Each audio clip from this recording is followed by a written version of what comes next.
Well, there's another push to ban TikTok in the U.S. There's been a lot of controversy surrounding this app. Intelligence agencies say the app could be used by China to spy on Americans.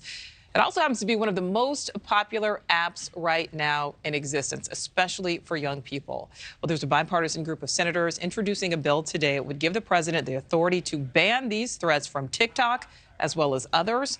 Correspondent Kelly Meyer is live in D.C. So, Kelly, how is the White House responding to this new proposal? Hey, Nichole, well, it's already getting the support of President Biden. The White House endorsing the effort today and urging Congress to get it to the president's desk. It gives him the power to ban foreign apps, including TikTok, nationwide, that the Commerce Department deems a national security risk, threatening the future of a social media platform used by millions of Americans. It's an app some senators use daily. We have a corrupt political system. Don't give up. Now some on Capitol Hill are taking on TikTok. To do something which is necessary, overdue, and critical to get passed as soon as possible. Senators on both sides of the aisle stepping up efforts to restrict access to the massively popular video sharing platform TikTok, introducing a bill today that would give President Biden the authority to ban the Chinese-owned video app and others like it. U.S. officials warning that China could force TikTok to hand over Americans' personal information and that the Chinese government could be manipulating content or influencing users. We need a more comprehensive approach to evaluating and mitigating these threats posed by these foreign technologies from these adversarial nations. A dozen Democrats and Republicans already signed on to support the bill. Others say the new legislation doesn't go far enough. I mean, let's just go ahead and ban the thing.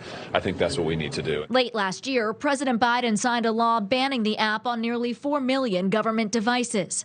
But there are ways around a ban. Though the app would be inoperable and taken off app stores, users could access virtual private networks or VPNs to log on.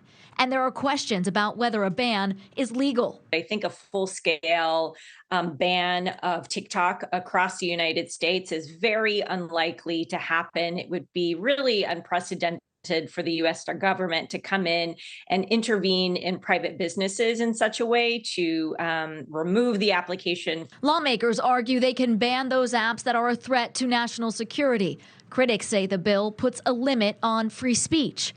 Today, we pressed senators on that. What would you say to the millions of Americans who use this app every day and say they have a right to use it and that this would ban or violate their First Amendment rights? I think the vast majority of Americans, when they fully understand the potential threat, will do the right thing. Now, TikTok has said it operates independently and protects U.S. data, denying the Chinese-owned company uses the app to spy on Americans. Nichole. Thank you for watching. Go to newsnationnow.com to find NewsNation on your television provider. And don't forget to click the red subscribe button below to get more of NewsNation's fact-driven, unbiased coverage.